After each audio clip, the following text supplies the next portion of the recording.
Hi everybody, you are with BookMark, our favorite format, Ask Us Anything About LinkedIn. Welcome, and this is actually the last episode for this season. We are going to have some break during the summer, and we'll start a fresh new in the autumn, probably with some new things. Let's see. If you have any recommendations for improvements, something you want to see in our next editions of the episodes, just leave a comment or send us an email. We'll be more than happy if you join this live with your questions because this format is for you. Ask anything you want, whether it's for your profile, for your business page, or whatever you think in relation to LinkedIn. You can write a comment under this streaming. And if you're listening to this episode in the podcast, Bookmark Presents, then leave us an email with the questions for the next edition. Today I am Diana Deneva, as usual, as always, I would say even. And together with me are Alex Kristev and Diana Stoyanova. Hi, guys. Hey everyone. I think that we can start with something that we were announcing for some time, quite some time, and people were asking for it and were very passionate about the Bulgarian edition of this thing, which is the LinkedIn report. Congrats. Congrats for all of us who finally did it for Germany. Alex, tell us how you did it and what are the most important and interesting things we witness here.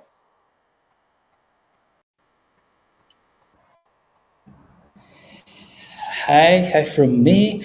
So we basically switched some of the scenes here during the live streaming, but here we are in the right direction. So hope you're all doing well. Looking forward to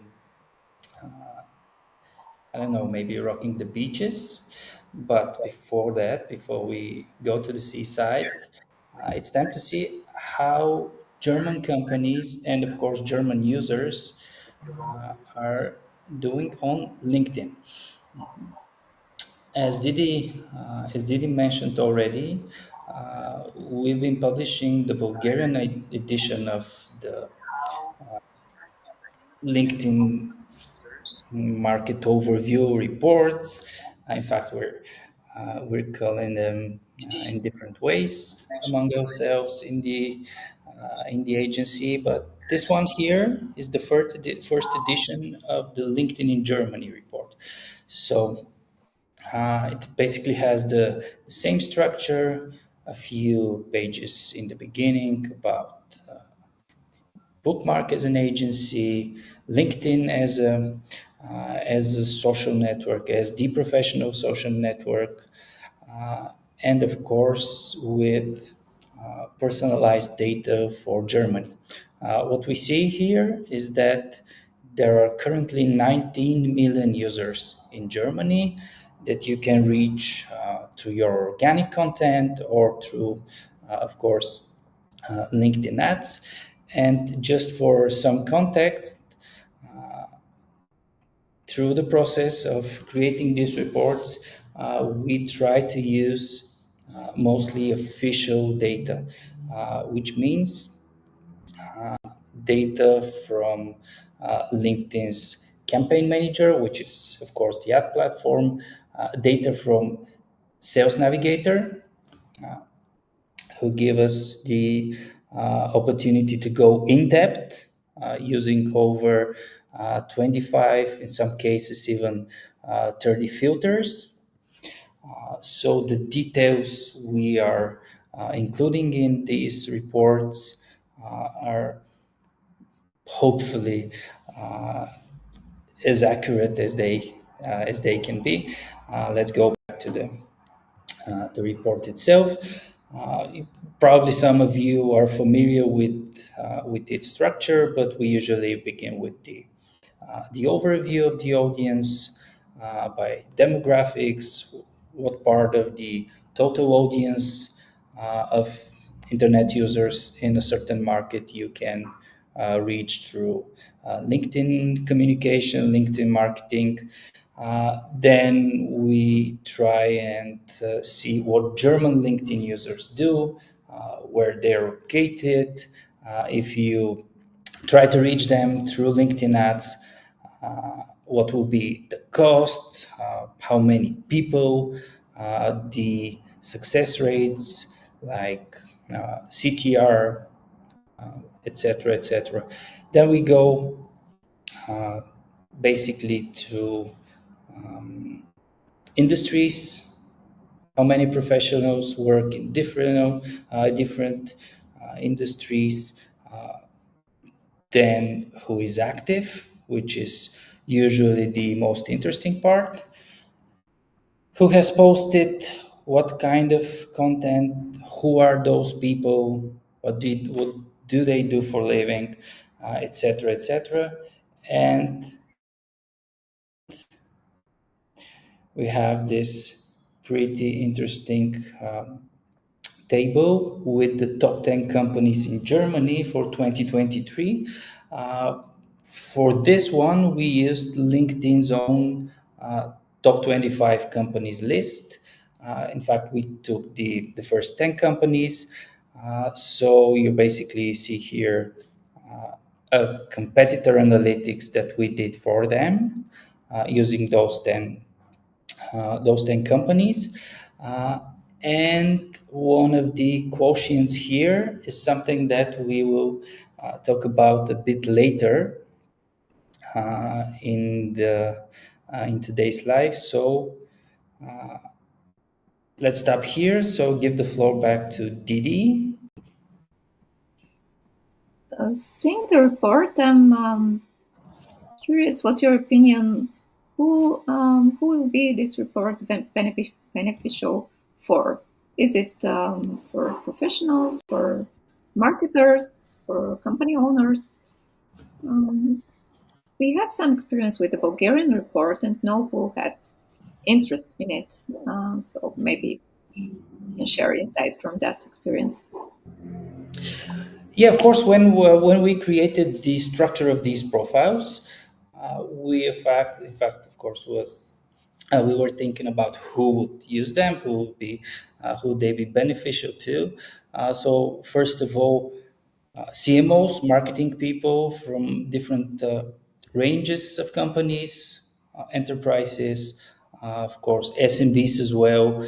Um, but no matter whether you're a marketing person or even a salesperson, there is enough data there. Plus, we can always expand our research. So, if you download those reports and there is some data that is missing according to you, you can just send us an email or a direct message, and we will try to make it even better for the next editions. And maybe this is the right time to say that for the next markets and, of course, the next editions of the, let's say, the German report, we will also include uh, our own chart for the most active companies on LinkedIn, among those who are, of course, large enough, have enough employees on LinkedIn. So those will be the companies who get the best of the professional network. I would encourage anybody who wants to download this report to go through all of it, but stop at the page with the companies and spend some time opening their pages, see what they do, and as they say, learn from the best. And yeah, you can also suggest other markets, countries from which you want to see some data. Feel free to ask us in the comments. And I'd ask somebody from our colleagues who are listening to put a link in the comments to the German report.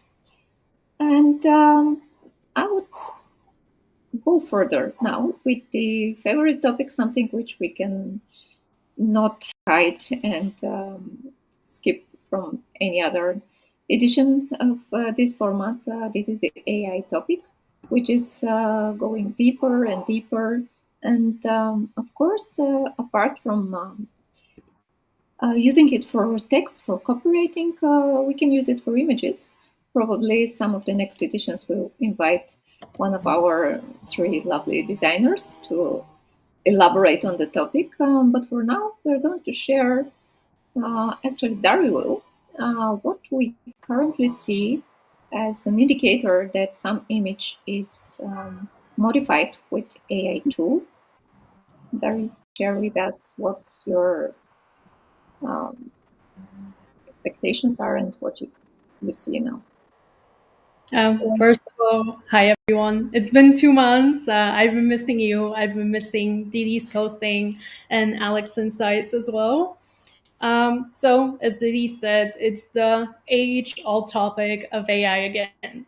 We've been talking about, AI taking over our jobs a lot in terms of copywriting, but, the one other thing AI does really well is sort of tamper with images or change up images. And recently, if you've been really careful looking for your LinkedIn, maybe you've noticed that on certain photos, on certain galleries, on the upper left corner, you can see this very small icon. There's the letter CR in it, and they're sort of circled. And if you click on it, it actually gives you a little bit of extra information about the photo itself. But it doesn't really appear all the time, and then once you click on it, it really just gives you like, oh, source. And usually it just says this has been made or it has been edited by an Adobe product. And an Adobe product, usually implies Photoshop or Lightroom or any of these applications. So, what I will be talking about basically is I'm gonna delve a little bit deeper into it, give it some name, give it some context, give it some meaning. So first of all, this content credential things, it comes from an association, a digital one that recently launched. It's called C2PA, and basically this is the Coalition for Content Provenance and Authenticity. As you can see, there are tons of big names involved in it. Adobe standing first in line, and then you also have TruePic, you have Microsoft, you have OpenAI, Google, and it's a complicated name, C2PA, Coalition for Content Provenance and Authenticity. And I think the word that really sort of, you know, stumbles the whole meaning is provenance. I personally haven't heard it being used a lot, but they explain it in a very helpful way. So provenance is basically both the source and the history of a certain image. And this coalition, it promises that from now on your social media, you will be able to see whether an image has been tampered with in Photoshop and Lightroom, has been edited. But not only that, you can see its source as well. So to give a very, very clear example, phones or cameras that have the TruePic software installed in them, when you take a photo with them, they will be able to really record everything about that photo as much as possible. So let's say you're on vacation in Barcelona, as Alex said, it's time for some sun, it's time for some beaches. So that's very common. And you take out your phone and you take this really beautiful picture of the Sagrada Familia. It's 10 a.m. in the morning, and you love the photo. You sort of want to brag on your LinkedIn or maybe on your other personal social media accounts. I'm here, I'm in Spain. But you see that somewhere in the photo, a person is smoking, and it sort of ruins the aesthetic. So you go onto Photoshop or you go onto photo editing software, and you try to use it to remove that person and build up on the background. And that happens, you upload it, you do your copy, everything's going great, and then it comes out and you see that little icon, content credentials. The idea is that when a user clicks on them, they will be able to see absolutely everything almost about the photo. So first of all, it will appear on them. This was taken on whatever date at 10 a.m. in Barcelona, in Spain, by this model of camera. And then on this other date, it was opened up in Photoshop, and the Photoshop AI tool was used to remove a person from that photo. If you actually go back to the website and you look through their explanations, they even have this explanatory video at the very bottom, and it shows the whole process. Ideally for them, you will be able to view the photo even at every stage. So from the very beginning, the way it looked with the person in it smoking, the way it has looked after that. And it's a concept that's basically there to battle with misinformation more than anything else. We know that's a really, really huge issue. So it's something that's really great. But it's also sparked a little bit of a debate in our team, so to say. What I explained up until now was, a very, very idealized way of the way this whole process is going to go. So you'll be able to see the source itself, the full model, where it was taken. You will be able to see every adjustment that was made in a software, as long as that software is a part of the coalition. So, for example, in Photoshop, even if you're not using AI, even if you just, touch upon the colors of the image, make it a little bit brighter, or you sort of don't have it in an ideal size, you want to make it square, you want to cut off some parts of it, everything that has been done to that image will be visible. But actually, currently, that's not the situation. Personally, from our experience, we do see the content credentials appearing, but they usually appear only specifically when our designers have used the AI within Photoshop to change up the image. And usually, when it comes to what we're doing, it's very, very simple changes. So, for example, we want to add this text onto a photo, but the way that it's taken, there's not enough blank space above in the sky. So our designers go through Photoshop and they ask the AI within Photoshop, can you build up a little bit more on the sky? Can you build up a little bit more on some window, make it a little bit higher, so that when we position the photo within a gallery, it really centers on the person, it doesn't cut off a person's head or something. Um, and we noticed that only when these sort of processes are done with AI within Photoshop does the content credentials image or sort of like, small icon appear upon it.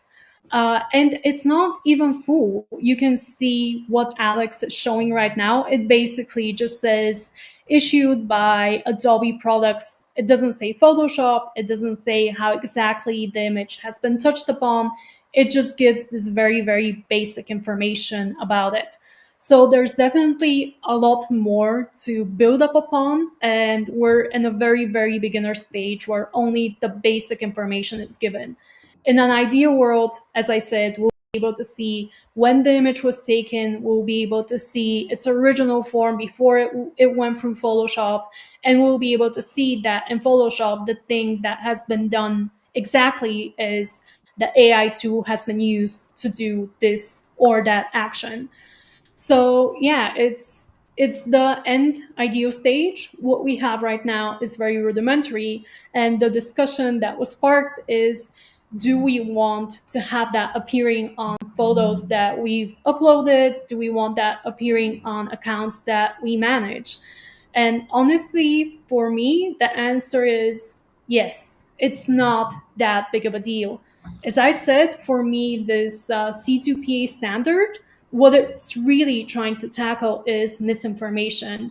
And we're talking about more serious misinformation than, we added a little bit of extra sky on here. We're talking about the fact that there are tons of political conflicts and political situations where if you use Photoshop or if you use any sort of AI software, you can, really make something that would stir up people. So one example that I heard and that really resonates is, presidential elections in America are happening.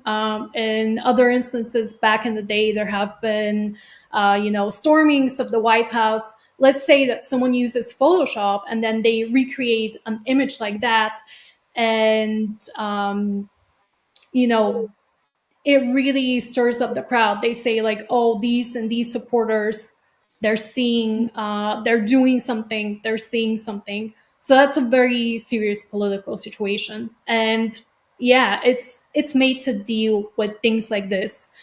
So for me, it's something that should be there, but I don't know, what do Alex and Didi think about it? Yeah, it's definitely a topic that we'll see developing in the future. I personally think that it's at least an attempt towards transparency, and I'm not afraid for our work because what we edit in the images we use for our partners is something definitely not. Um, Well, let's say it's not important in terms of breaking the image of the company or something like that.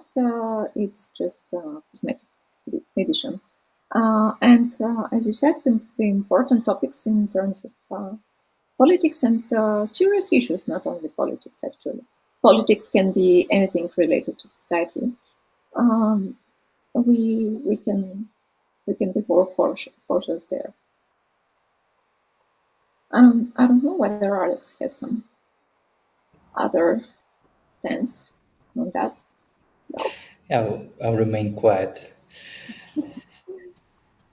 Okay, so if we don't have questions, I use the chance to invite anybody who listens to us to ask a question, whether it's on the topic we discuss or something completely different. Feel free to ask us.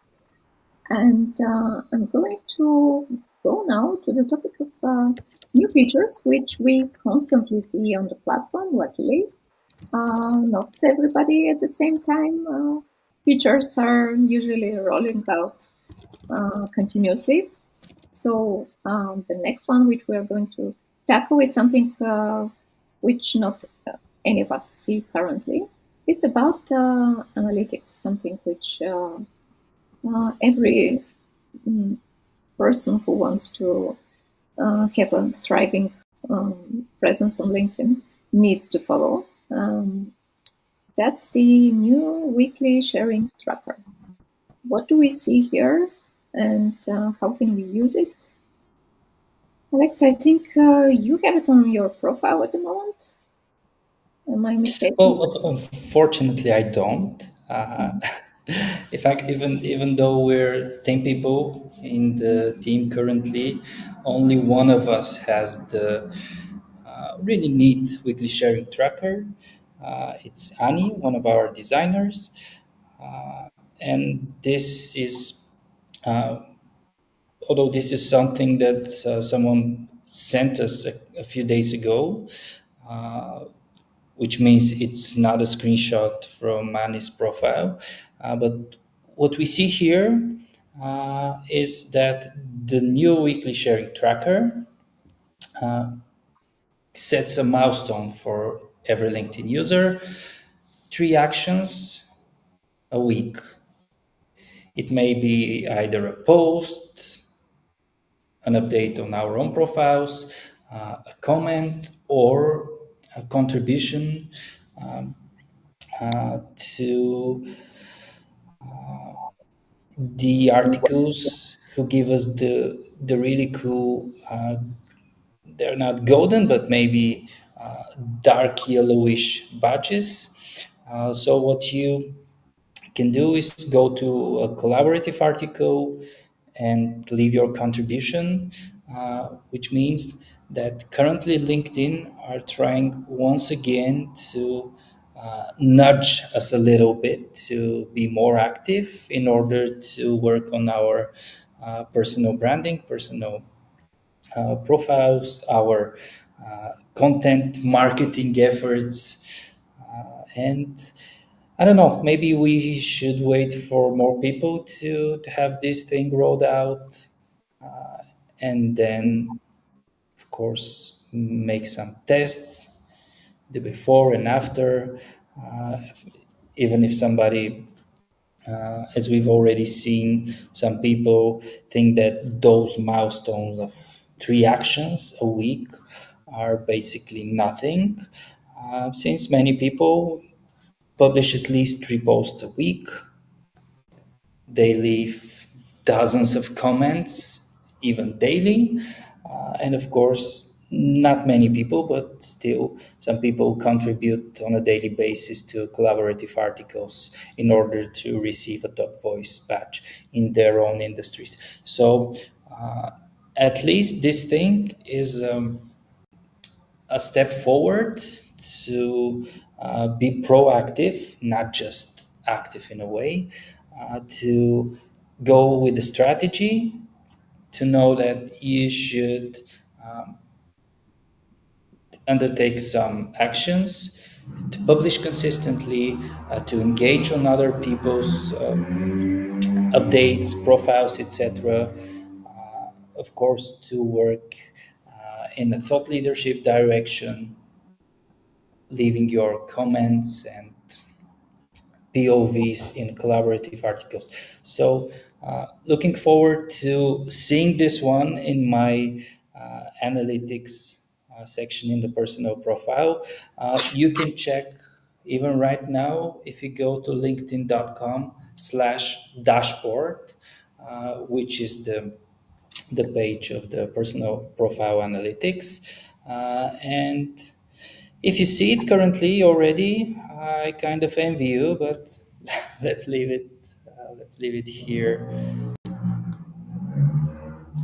Yeah, stay tuned. As they say, I personally, I think that that would be motivational for me to keep on posting consistently because I gain a momentum, do it, and it's great. I see engagement, impressions, and it's great.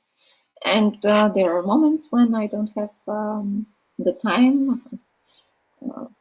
Who cannot say that apart from me? And if I see the red arrows showing that the results of posts, my post results are going down, I think that would be motivational. But let's see. I also don't have it. Now let's go to something we asked you 2 weeks ago in a LinkedIn poll on BookMark's page. That was related to the way you complete your profile and more precisely what you find most challenging in terms of filling your profile. As results showed, we are going to check them probably with a shared screen. We see that 44% of our respondents say that headline and summary, which is the about section, is most difficult for them. Not a surprise to me. Followed by 33% for recommendations. I'm going to give some tips on those of you who selected headline and summary. But before that, I'd like to invite anybody who is watching us to leave a comment if you want your profile to be viewed now live, and we can make some short quick optimization of your profile. So don't be shy and leave a comment, please, if you want to check your profile. So back to the tips for the headline. Where is the headline first? If we open any profile, you see that the headline is the short text right under your name. This is the place to put your slogan, to say something briefly about you with keywords. That's very important. Use the keywords. Use those at least 75 characters. This is the what is visible at many places when somebody sees your profile. Use the words that describe you most accurately as a professional. Of course, start with your position at the company you are working currently. Alex is marking now these first characters that can be seen. So make sure you put there not the trashy words that just fill in this place, like a dream catcher, for example. Please don't start with that, and if possible, don't use it at all. Start with your position and the roles you want people to associate you with. You can put some emojis or some other um, key visual elements that just separate your rows. That would be nice. Don't overdo with them, of course, and make sure it gives consistent information about you. Dari, do you have any tips for that section? Well, not, I wouldn't say exactly a tip, but she did mention like, oh, don't start off with something, irrelevant, such as Dreamcatcher and whatever. So for me, actually, what I see most when it comes to profiles and when it comes to optimizing, especially that part of them, people just end it at their current position. They're like, well, I'm the commercial director of whichever company, the end. As Dee said, like try to make it a little bit more engaging. Yes, for sure, have that position front and center, but follow it up with your key skills, with your key experiences. Throw an emoji in there for some visual appeal. There are tons of things that you can say about yourself in a couple words beyond your current position. So keep it short, keep it concise, but keep it fun and present yourself beyond what your current job position is. And So actually, yeah, that's yeah, my short. yeah, thanks, Dari. Of course, not any human has a current position at a company. Of course, we know that. It's perfectly fine to put there that you're a student, for example, or that even if you have a career break, put something in relation to what you are heading towards, what you want to go deeper into.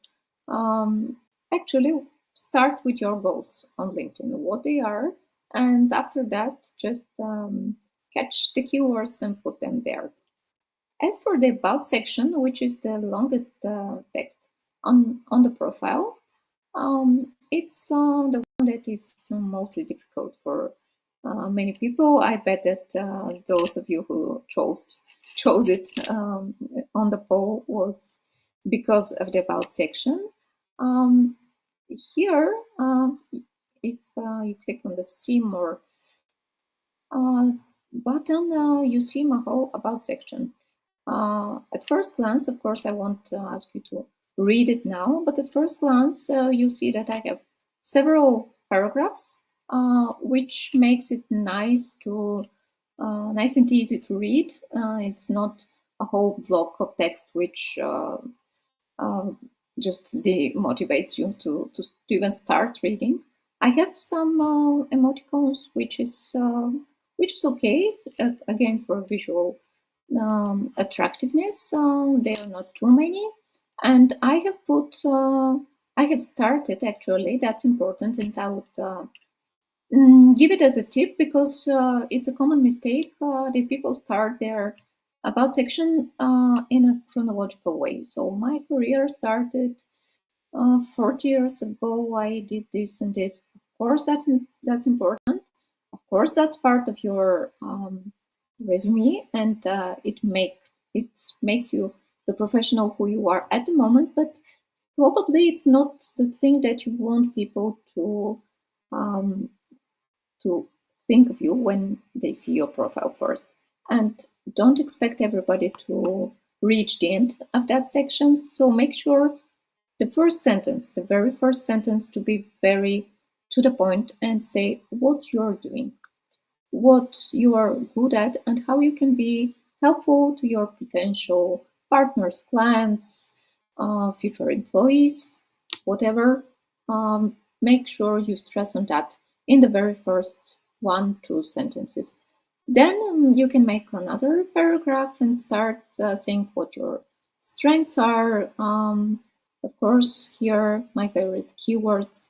Put them in plethora because that's what people do. They skim read and they see things that they are searching for. So you can say, for example, which industry you are working, what your key skills are, probably some important partners and projects you have here, the services you provide, things like that. And actually, it's not that difficult.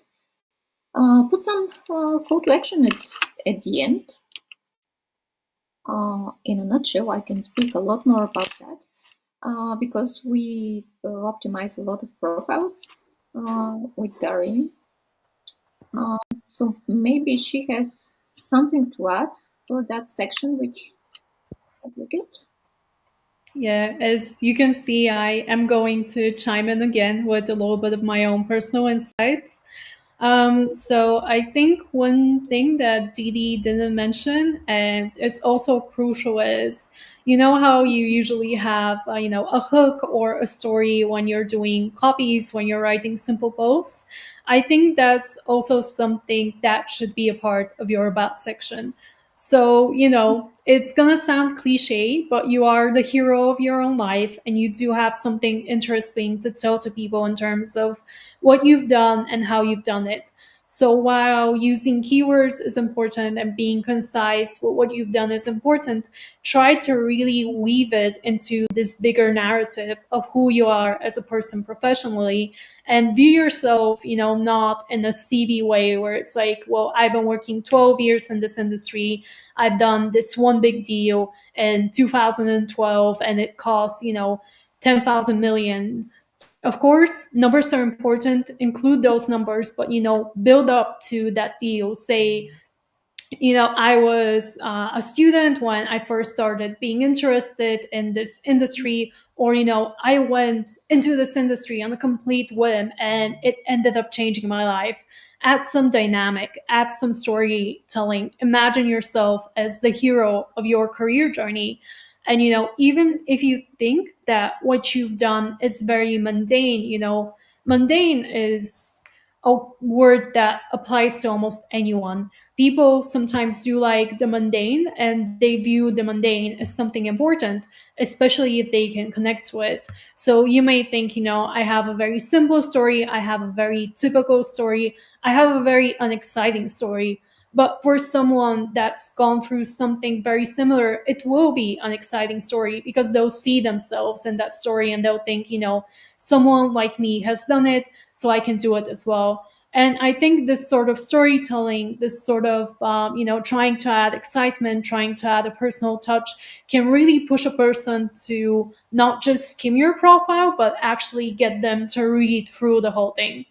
Didi did mention it, concentration spans, they're falling down. So maybe it's not a high possibility, but I still think it is a possibility. Thanks, Dari. I think I'll have to review my about section. After this conversation, we went quite deeper in it.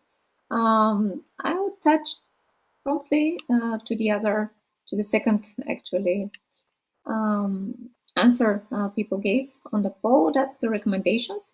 Another important section on your profile, compulsory, but we recommend it to have recommendation section. Yes, that was a big joke. It's a section that shows that people actually trust you. They have worked with you, they know you as a professional, and they can stand with their name and with their background, saying that you're a good professional. So who wouldn't want to have some extra credibility from a person who has good professional background? I don't know such person. The good thing here is that you have the option to ask for a recommendation, somebody who you have, for example, worked with on a project, or they have been your employee. You see these two cases here on my profile. The recommendation which you will get, don't worry, you can put it only after you see it on your profile. You see here on the top of your profile, you click on the more button, and then you have the option to request a recommendation. When you click on it, you see the option to select the relationship with somebody you have worked with and the position at that time, and include the actual message with which you want a recommendation.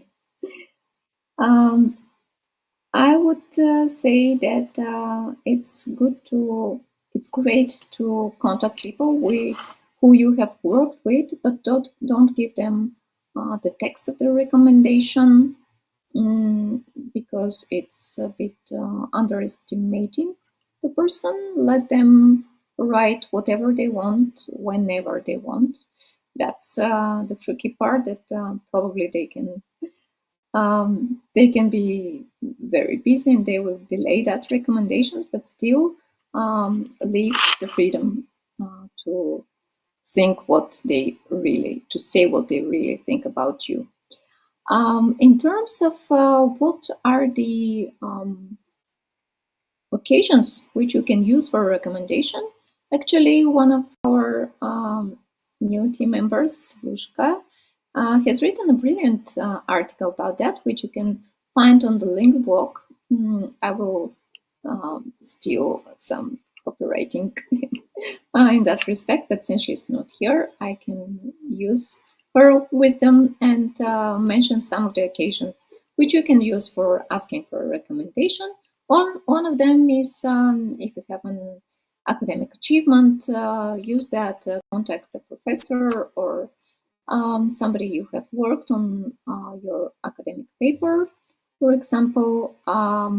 Other occasion can be a completed project. As I already mentioned, it can be a person you have worked with after a job transition. So contact your previous team member, manager, or whoever you think can give you a nice recommendation. You can ask it from a client. Why not? Who you have worked for. Actually, that's probably the best credential, because you know that your clients would be honest. And last but not least, volunteer work. There is some misconception that volunteer work doesn't have place on LinkedIn, but that's not true. As there is said in the about section, you don't need to put only your greatest professional achievements. You should try to include there something about you as a person, because yes, LinkedIn is a B2B platform, and it encourages businesses to make business with other companies. But after all, there are people behind the companies, and the human factor is something that you can't skip, and you shouldn't. So the volunteer projects which you have participated in are something important here as well. That's for the profile optimization. If once again, invitation from me, if you want to go through your profile and ask your question, for example, whether any section of your profile is good enough or not, please feel free to raise a hand in the comments. If not, I will ask Alex about a topic that is very, very curious to me, something that he's reading a lot about, and I would be interested to see what he thinks about the employee IQ. What is it actually? Yeah, the employee engagement as a whole process is something that often pops up during conversation, during our weekly or bi-weekly meetings with our partners. And in fact, just yesterday during a discovery session with a potential client of the agency, this was basically the first question they asked us: how can we engage more of our employees on LinkedIn? And the good news here is that a few months ago we started to evaluating the employee engagement of different companies using the LinkedIn's competitor analytics data, which I'm about to show you. What we did is to make a simple formula, which we call the employee engagement quotient, which is we call it the employee EQ, and it's a really simple formula. We take the number of companies employees on LinkedIn, which means all the users who have connected their LinkedIn profiles by listing and adding the official LinkedIn page to their experience section on their LinkedIn profiles, and we divide the total amount of engagement to the number of employees. So, how do we get this data? Let me show you. We go to the the analytics section of a page. Of course, in order to reach it, you should be a page admin. Go to the competitors tab, and then you add the competitors that you want to measure your company success on LinkedIn against. So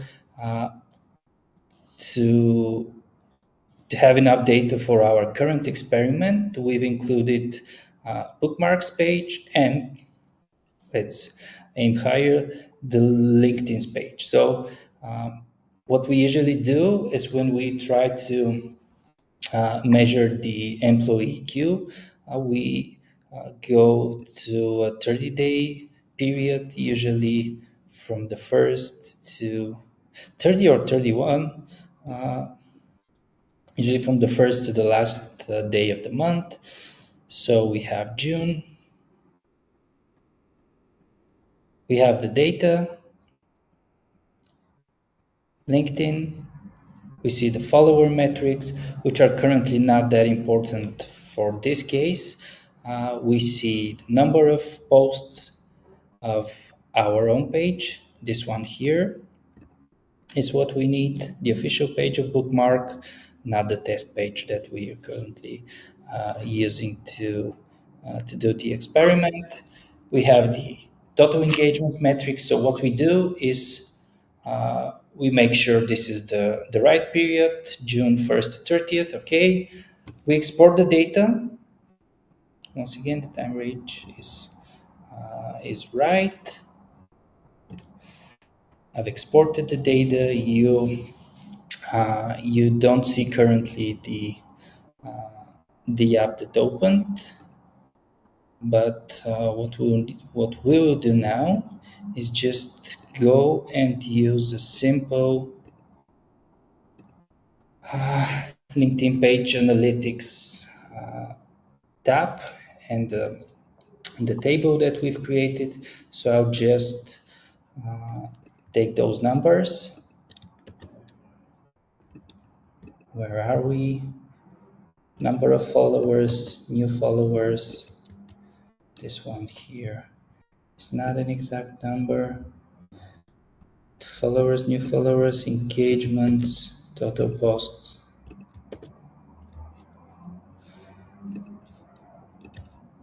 Then for bookmark,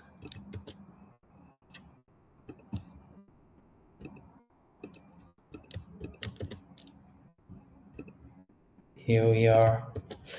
And what we need to do now to have the accurate data is to go to LinkedIn's page. And this is what you should do for every competitor that you're measuring against. Go to the People tab and see that there are currently almost 25,000 employees listed. So we take the number,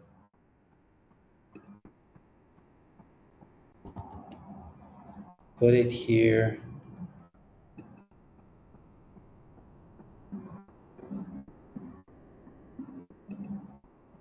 And let's check what happened to the formula. We don't see it actually, so you can go through. Why not? Let me. Yeah, you don't see it. Thanks. Okay, you should have given some heads up earlier.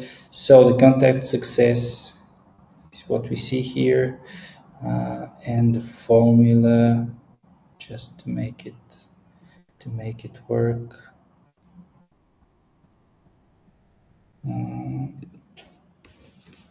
This is the employee EQ.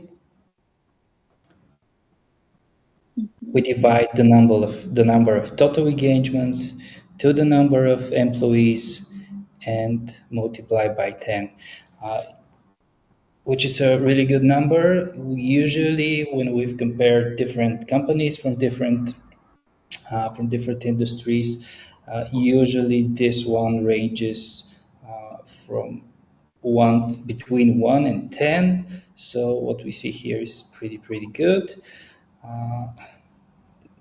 Just to Yeah, of course, I know the number of of bookmarks employees, so we'll just put 10 here, 260. But this one here is also what we need to look: the follower growth in percentage and the content success rate. Maybe this is something that we will discuss after we renew for the season 3. So, Didi, I think we have a good news. Yeah, Yeah. finally. We have, maybe let's just see the question first. We have a question from Yana. That's something that requires your imagination, so I'm going to read it. If you had the power to add a new section to your LinkedIn profile that currently doesn't exist, what would you add? Or there are already enough sections? Let's just one of us answers, because otherwise we can dream for a long time. Does any of you have any suggestions for additional LinkedIn profile section? Yes, no? Something TikTokish? Apparently, the platform goes in a way in that direction. That's an interesting question. Let's see.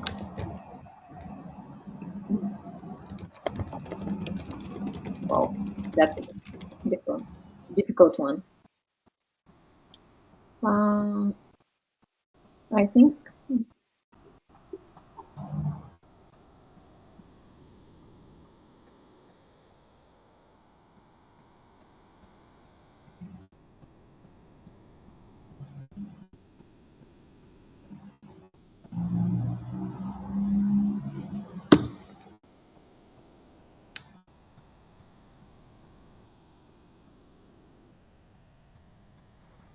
Um, yeah, I think there was an issue with my connection, so you couldn't quite hear me, sadly. So very quickly, once again, not quite TikTok on the fun side, but our newest employee, Nikki, she's really good at the new games that LinkedIn launched. I think especially for her, it would be fun if you go on her profile and you can see how many times she's played, her high scores, things like that. okay. A So bit of a, you're yeah, on the yeah. fun part. Yep. Okay, super. We have a volunteer for a check of their profile. Alex, can you share the screen, open that profile? Thanks very much for being that brave. I promise it won't hurt. The person is Edmond Belchev. So let's see.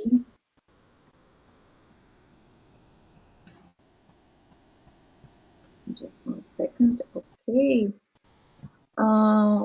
We always have a conversation first with the person whose profile we are viewing, asking him or her whether what their goals are and how they want to look on the platform. We don't have that conversation, but just for the brief procedure, we see a good profile cover. It's black with contrasting word coding, so I think that's a hint what you're doing for a living, probably. That's good. I would say it's provocative. I don't see very well what's on the screen of the laptop on the cover, but maybe that's because of the streaming. In terms of what we discussed about the headline, it's a full stack web developer, short, concise, great. That's good. As probably you have understood, it's good to have this, but don't stop here. Use some other roles from your, I'm sure, rich portfolio, skills, interests, superpowers, things like that. If we scroll down, I can gain some more insights, for example, from your experience, what such things could be. The experience section you have a little bit. Okay, we see that okay, you've worked as a web developer, full stack developer, so you can use some keywords in terms of that, and also add something about your the sphere you want to develop into. So make it a little bit richer, and you can also state the company you're working now.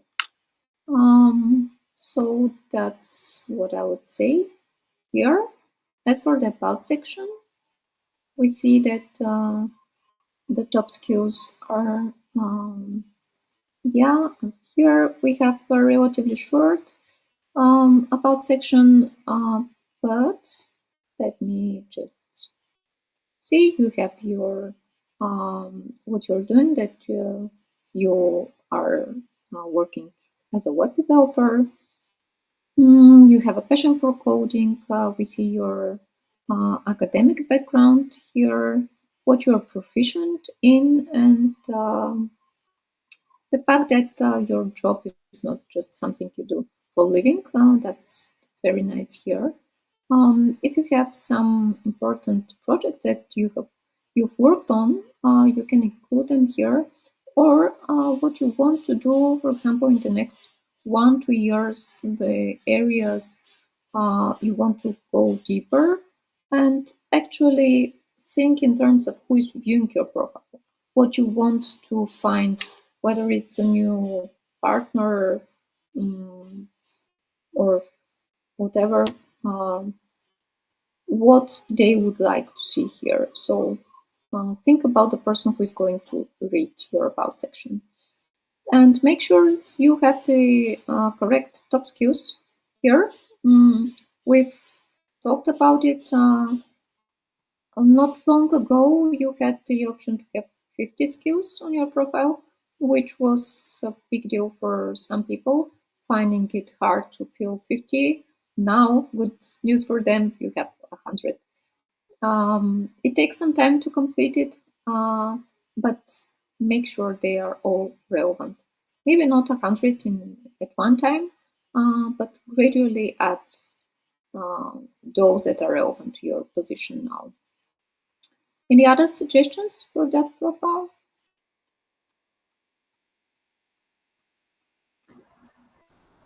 Uh, I've definitely had a featured section, who is probably the most wanted, meaning the most missing section of all profiles. Uh, Plus, as far as I saw, Edmund has put some interesting hook at the end of his about text. This led to the creation of EdTech in my free time. So, what is this new venture? How do you develop it? What do you want to tell us about it? Uh, Especially if you're looking for some partners, some volunteers with their free time, investors, why not? So you have used the hook. So hook us, tell us something else. Elaborate a bit. Dari? I will go in the completely opposite direction, but not quite. What I noticed is in the very beginning of the about section, even there's a small hook that you can elaborate upon as a former judoka with a passion for coding. So you imply, I've done judo in the past, I've done it even semi professionally. These skills have transferred over to my coding. Elaborate on that even further. It shows personality, it shows who you are, it shows that you value sports a lot in your life, that they've given you a lot. Yeah, make that connection with people. Maybe someone else will see this and they'll think like, oh yeah, I also did sport professionally. Maybe not exactly judo, but something else. And yeah, it's a way for you to further incorporate that good old storytelling element that I was so intent to talk about when it comes to about sections. we see we have two articles. Why not think of a newsletter? Of course, that's something that requires strategy and first making a plan whether you have enough to say to your audience. But think about it. It's something that will give you tremendous opportunities, I would say, for gaining audience. Okay, guys. Um, you have licenses and certifications. I would do some more work on the experience section because currently you have only the positions and the companies with their linked pages, which is good.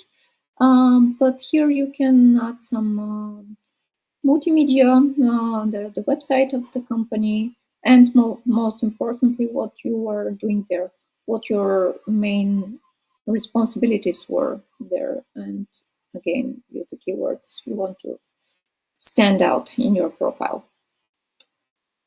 If there are any other questions, we'd be happy to um, try to answer them. Jan, I hope our Darius creative answer satisfied you. If not, we'll try better next time. Um, Otherwise, I think we spoke quite a lot today. Uh, I wouldn't skip if I wouldn't skip mentioning that we have some big news announcing next week. I'm very, very impatient to give a hint about it, but I won't. So, a little bit? No.